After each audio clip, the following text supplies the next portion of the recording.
댓글로 타이어 공기압에 대해서도 좀 이렇게 영상을 만들어 줄 수 있냐라는 댓글이 있었어.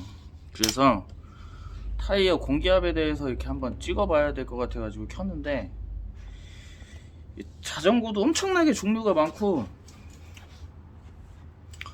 그 타이어도 종류가 많지, 사이즈도 많고 그래가지고 이게 참 얘기하자면 이게 길어. 근데 일단은 MTB 먼저 간단하게 얘기를 할게.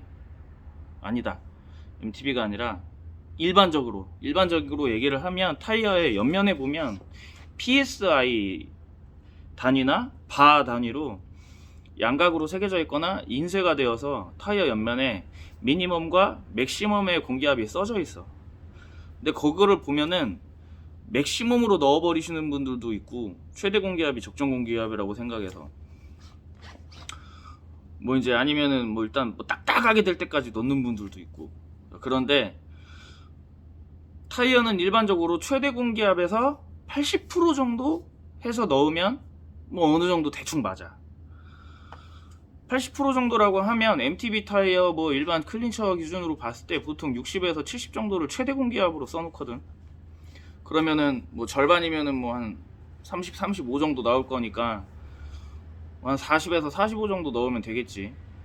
근데 이제 그 정도 놓고 달리면 그냥 무난해. 근데 내가 왜 반말로 하고 있냐? 그냥 무난합니다. 그래서 뭐 그 정도면 도로, 임도, 싱글 대충 다 탈 수 있어요. 근데 내가 조금 자전거도 좀 스킬이 되고 조금 내가 원하는 그런 어떤 지향점이 있다, 라이딩에 있어서. 그러면 내 체중도 고려 사항이 되겠지만 타이어의 성향, 이제 뭐 쿠션감이나 탄력 이런 거, 그리고 이제 그때 당시 타는 코스에 따라서 공기압을 더 낮출 수도 있고 올릴 수도 있어요. 그러니까는 뭐 꼭 80%다 그럼 거기서 더 올려서 뭐 45를 쓸 수도 있고 50을 쓸 수도 있고, MTB 타이어 기준으로요. 그리고 이제 뭐 내가 싱글 코스를 많이 탄다, 노면의 성질에 따라서 공기압을 낮출 수도 있고. 근데 이제 뭐 미니멈 공기압도 써 있고 이런데, 보통 클린처 같은 경우면은 상당히 저압을 쓸 수 있는 장점은 있어요. 근데 클린처라고 하면 안에 튜브가 들어가는 타입이죠. 근데 이제 튜브리스 같은 경우는 조금 문제가, 이제 뭐 요즘에 쿠시코어라는 뭐 이너 어떤 완충제 같은 거를 쓰고 하면서 엄청나게 저압을 쓰시는 경우들도 많이 있는데, 제가 원래 옛날부터 MTB들은 좀 저압을 써라 하면서 저압을 좀 추천한, 특히나 이제 올마운티나 다운힐 같은 경우 접지력의 향상 때문에 저압을 쓰자 그랬었는데, 요즘엔 너무 극단적인 저압들을 쓰시는 경향들이 있어요. 그 타이어 인서트 어떤 그런 부품들을 의지를 해가지고. 근데 이 튜브리스 타이어 같은 경우가 너무 저압을 써버리게 되면 코너 돌거나 할 때 타이어가 롤이 생기면서 이제 비드 부분에서 에어가 빠지는 현상도 생길 수가 있고, 타이어 자체가 밀려버리면서 오히려 접지력이 더 떨어지는 경우도 있어요. 너무 극단적으로 욕심을 내시는 분들이 간혹 있어가지고 좀 답답한데,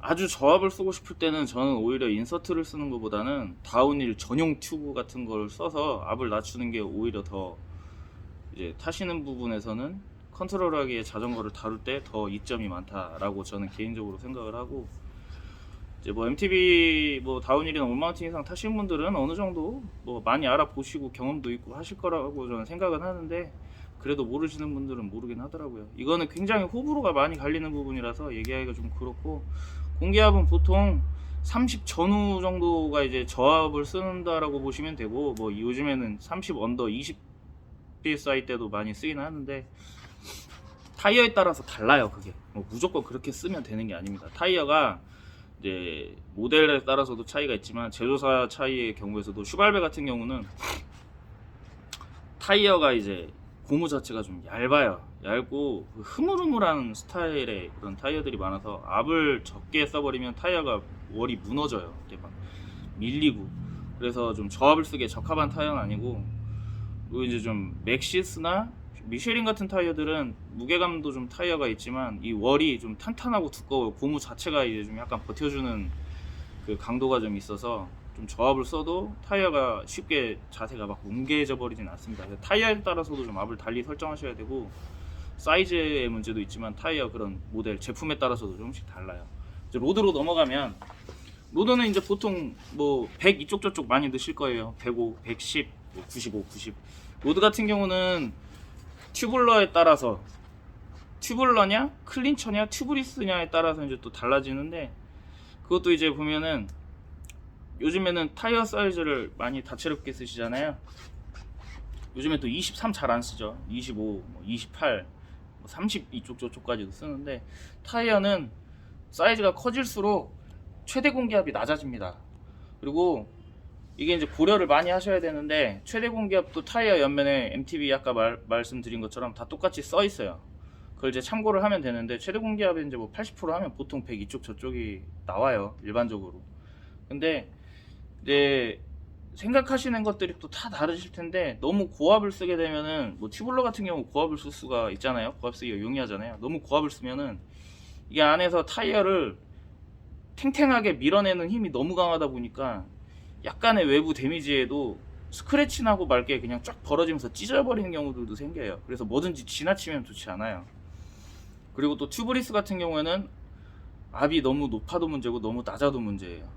저 같은 경우에 25C 튜브리스를 사용하고 있는데 저는 압을 한 95 정도 넣어요. 근데 제가 쓰고 있는 펌프가 지금 현재 쓰고 있는 게 너무 좋은 게 아니라서 압력 게이지가 잘 안 맞는데 이제 뭐 디지털 압력 게이지로 체크할 수 있지만 귀찮아 가지고 이제 그렇게 안 하는데 이제 또 100이 넘으면 승차감이 떨어지는 단점도 있고요.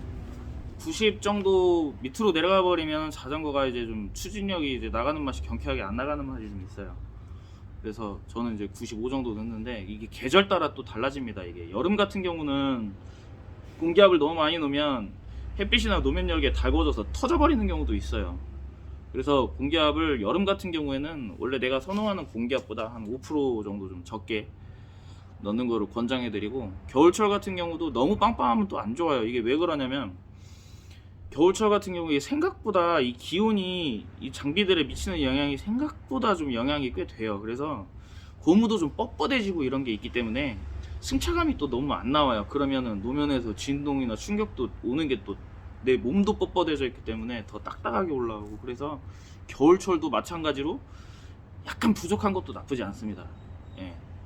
근데 이런 거를 좀 이게 이런 조언을 통해서 하는 것도 좋지만 조언을 토대로 플러스 마이너스 값을 조금씩 바꿔가면서 사람마다 몸무게도 다를 거고 타는 지형도 다를 거고 환경도 다를 거고 하기 때문에 또 쓰는 제품도 너무 다양하고요. 사이즈도 다르게 타고 그러니까 어느 정도 적정 공기압이다 하는 근사치에서 5% 정도 더 넣어보거나 더 빼보거나 하면서 실제 필드에서 탈 때 느낌을 보고 내가 원하는 느낌을 좀 이렇게 저렇게 다채롭게 바꿔가면서 나한테 내가 좀 편한 게 어느 정도 압인가 이걸 좀 느껴보면서 그렇게 해서 설정을 하면 좋을 것 같아요. 이게 좀 타이어 공기압 같은 경우는 평균값 내지는 정상적인 적정값은 있지만 정답이 없어요. 저도 방식을 바꾸거나 사이즈를 바꾸거나 하면은 이제 압을 조금씩 변경해 가면서 타기도 하고 MTB 같은 경우에는 그 변화의 폭을 많이 줍니다. 또 산에서 갈 때도 내리막 내려가거나 접지력 살리고자 할 때는 저는 이제 최저 한 28까지 떨어뜨리기도 해요. 그 밑으로는 잘 안 떨어뜨립니다. 타이어가 롤링 타서.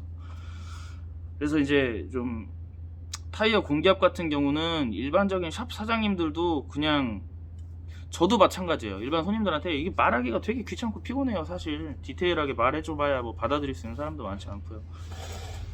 내가 좀 자전거를 열의 있게 탄다라고 하면 뭐 주변에 좀 시합도 좀 나가고 좀 선수로서 이런 마인드를 가지고 좀 그렇게 좀 타시는 분들이 있으면 그런 분들한테 한번 물어보는 것도 나쁘지 않습니다.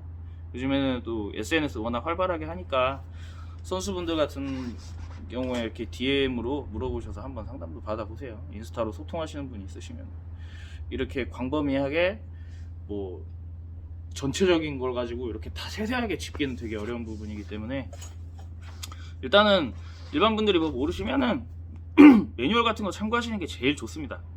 매뉴얼 같은 거 참고하셔가지고 매뉴얼 같은 거 그냥 뭐 제품 뜯으면 버려버리지 마시고 한 번씩 읽어보시면 생각보다 많은 지식이 들어오는 경우가 있어요. 부품들도 그렇고. 네, 여기까지 하겠습니다.